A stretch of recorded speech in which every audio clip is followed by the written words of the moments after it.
बिस्मिल्लाहिर्रहमानिर्रहीम अस्सलातु वस्सलामु अलैका या रसूल अल्लाह व अला आलिका व अस्हाबिका या हबीब अल्लाह। रमज़ानुल मुबारक की बरकतों, रहमतों और मग़फ़िरतों के क्या कहने। अल्लाह ताला ने इस महीने को अज़ीम शान रिफ़ातें अता फ़रमाई हैं। एक हदीस आपके सामने लेकर हाज़िर हुआ हूँ। हज़रत सय्यदुना अब्दुल्ला इब्न मसऊद रज़ियल्लाहु ताला अन्हु से रिवायत है कि रसूलुल्लाह सल्लल्लाहु अलैहि वसल्लम ने इरशाद फरमाया, रमज़ान शरीफ की हर शब आसमानों में सुबह सादिक तक एक मुनादी ये ऐलान करता है, ये निदा देता है, ए भलाई तलब करने वाले इरादा पुख्ता कर ले और खुश हो जा। और फिर निदा करता है, ए बुराई का इरादा रखने वाले बुराई से बाज आ जा।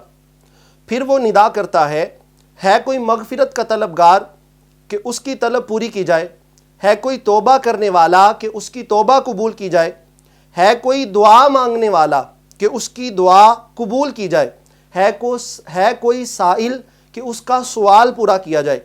फिर रसूलुल्लाह सल्लल्लाहु अलैहि वसल्लम ने इरशाद फरमाया कि अल्लाह ताला रमज़ानुल मुबारक की हर शब, हर रात में इफ्तार के वक्त 60,000 गुनहगारों को दोज़ख से आज़ादी अता फरमा देता है। और फिर क्या फरमाया, झूम जाइएगा। और बड़ा ही प्यारा फरमान आका अलैहिस्सलातु वस्सलाम ने इरशाद फरमाया। आका फरमाते हैं कि जब ईद का दिन आता है तो अल्लाह ताला ईद के दिन सारे महीने के बराबर कि जितने पूरे महीने के अंदर गुनाहगार बख्शे होते हैं वो सब के बराबर अल्लाह ताला ईद के दिन गुनाहगारों की बख्शिश फरमाकर उन्हें जहन्नम से आज़ादी अता फरमा देता है।